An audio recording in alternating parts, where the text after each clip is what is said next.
Hi everyone, आज हम विलोपन विधि से एक्स वाई का मान ज्ञात करना सीखेंगे। तो आइए क्वेश्चन को देखते हैं। क्वेश्चन है 3x प्लस 4y बराबर 10, समीकरण 1। समीकरण दूसरा है 2x प्लस 2y बराबर 2। इसमें क्या रहता है, या तो हमें x को हटाना रहता है या तो y को हटाना रहता है। इसके लिए हमें किसी एक का अचर पद को एक समान करना होता है। तो देखिए इसमें है 3x और इसमें है 2x, तो ये दोनों यदि सेम हो जाता है तो एक को हटाएंगे तो आंसर आ जाएगा। तो इसके लिए हमको क्या करना पड़ेगा, ऊपर में यदि 3 है इस 3 को नीचे से गुना कर देना रहता है,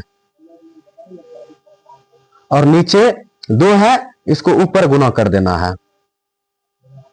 अब क्या होता है, ये 2 से गुना करेंगे ना तो ये सब में गुना करना रहता है। तो आइए करते हैं। 3 दूना 6x प्लस 4 दूना 8y बराबर 10 दूना 20। समीकरण 1 का ये है। अब दूसरा का लेते हैं, 3 से गुना कर रहे हैं तो 3 दूना 6x प्लस 3 दूना 6y बराबर 3 दूना 6, समीकरण 2। अब आइए इसके बाद हम क्या करते हैं, चिन्ह को चेंज करते हैं। इसके सामने नहीं कुछ प्लस चिन्ह रहता है, इसलिए इसको हटा के माइनस कर देंगे। यहां प्लस है तो ये भी माइनस, और ये प्लस है तो ये माइनस हो जाएगा। अब देखिए क्या हो जाएगा, 6x प्लस में है और चिन्ह चेंज करने के बाद 6x माइनस में है तो 6x कट जाएगा। तो अब यहां आइए, यहां है 8y और नीचे है माइनस 6y, तो 8 में से 6 जाएगा तो 2 और y दोनों में है तो y लिख देंगे बराबर, यहां घटाएंगे। यहां 20 माइनस 6 तो 20 में से 6 जाएगा तो बचेगा 14। अब देखिए यहां पे क्या होता है, इसके सामने में कुछ रहता है तो गुना का चिन्ह रहता है। 2y गुना में है तो इस 2 को उस पार भेजेंगे तो इधर गुना में है तो उस साइड चल जाएगा तो भाग में चल जाएगा। तो इसलिए y बराबर 14/2। अब इसको काट देंगे, 7 बार में ये कट जाएगा, इक्वल टू 7। अब y का मान आ गया 7, तो हम लिखेंगे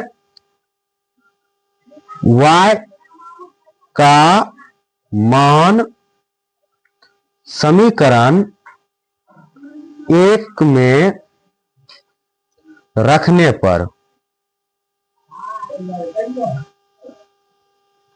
अब देखिए समीकरण 1 मेरा क्या है, 3x प्लस 4y प्लस 10। यहां लिख दीजिए 3x प्लस 4y बराबर 10। अब देखिए 3x इसी लिख देंगे प्लस 4।